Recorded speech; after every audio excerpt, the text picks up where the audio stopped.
Precision Sourcing presents key insights from their Future People, Jobs, Tech and Work Practices webinar. Tips to prevent job burnout and switch off and work from home. So there's a great podcast, if you've not listened to it, Dr. Amanda Imber, Melbourne-based organisational psychologist, interviewed a lady called Laura May Martin. Okay. Laura is the Global Productivity Advisor at Google. Like, I thought I had a good made-up job. She has just nailed me on that, right?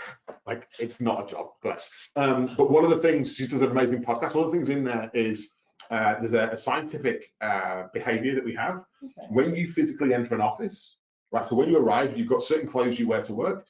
When you arrive in the office, your brain does a whole lot of automatic things because you're in a familiar space. Yeah, okay. And your brain says to you, Jill, this is work, you're here to work. And you just go into this autopilot. So when you do that, you work, and then your brain also knows that when you leave work, you've got this, I close my laptop, Yeah. and I get a drink, and I get in the car, or I get on the train, Yeah. and you switch into a different mode, Yeah. right? But your brain does a huge amount of compute when it does that. You just don't feel anything because it's subconscious. Working from home has disturbed that for a lot of people. Right. Because we've not got those natural breaks, Yeah. right? The discipline of going, I am leaving work and going home. Even though you'll still check your phone, you're not in work mode. Yeah. And so what we've been saying to people, and this is something I've been practicing, is recreating my work mode and my not work mode. Yeah. So let's talk about the mistakes first.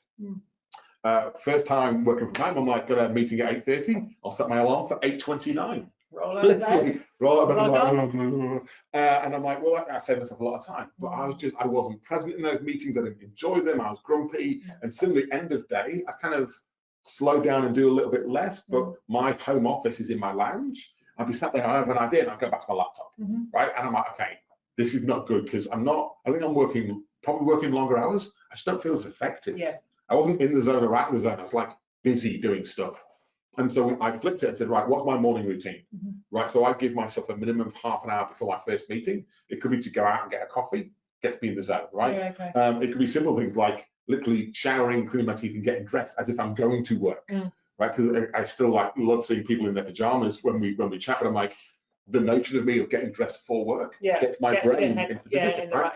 My end of day routine that I've been doing is when I'm finished, or at least sort of 90% done, I will close down my laptop, I'll make myself a cup of tea, I will sit on my balcony and I'll listen to a playlist. I've got like a nice chill out playlist and I'm just letting myself just zone out. Yeah. When I then go back to my lounge, it's my lounge, not my office. Yeah, okay. Yeah. It's still the exact same space.